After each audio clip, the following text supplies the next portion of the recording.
আসসালামু আলাইকুম ছোট বড় ভাই বোন বেগুন কেন আসন আশা করি আর ভাই বন্ধুরা বেগুন বড় ছোট ভালো আসন আমিও আলহামদুলিল্লাহ ভালো আছি আসলে ব্লগ ভিডিও এডিট করতে করতে আর শেয়ার করতে করতে আমি ভুলে যাই ওনারা বেগুনের ঈদ মুবারক জানাইতে তো আবারও নতুন করে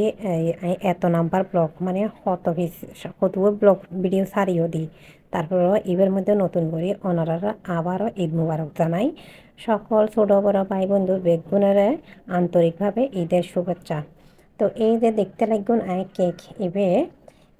ঈদের তৃতীয় দিন ডেলিভারি দিদি মানে ওই যে ঈদ ওই 11 তারিখ ইবে 14 তারিখ কেক ইবে তৈরি করছি মানে রামগঞ্জতন বেড়াই আই একদিনও মানে আরাম করি ন পারি।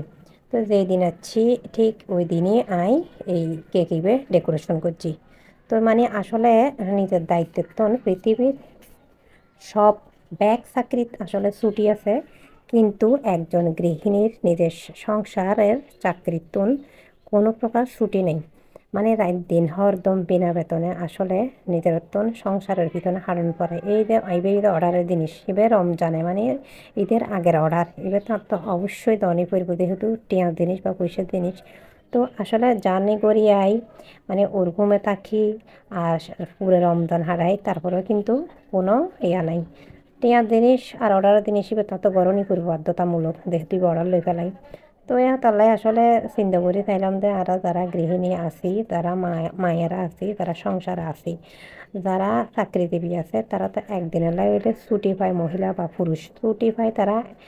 সংসারে হাত কম করি হইলেও ঘরে কিছু সময় আরাম করতে পারে কিন্তু আর তো আরামই হরে চন এইটা অবস্থা আসলে আরও প্রত্যেক গৃহিণীর এরকম একটা অবস্থা।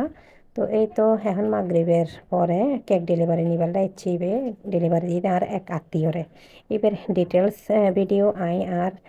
চাটগাইয়া মাইয়া ব্লগ চ্যানেলে অনুরোধ শেয়ার করছো ইনশাল্লাহ। তো এই তো গোড়া বিছানে সদর বদর হইতে কি এখন তো টাইটেল লিখি পেলাই হাতা কলম লই বিছানপত্র গুছাই আর গুছাইতে গুছাইতে অনুরোধ বিদায় লই ফেকুন ভালো থাকুন সুস্থ থাকুন আসসালামু আলাইকুম।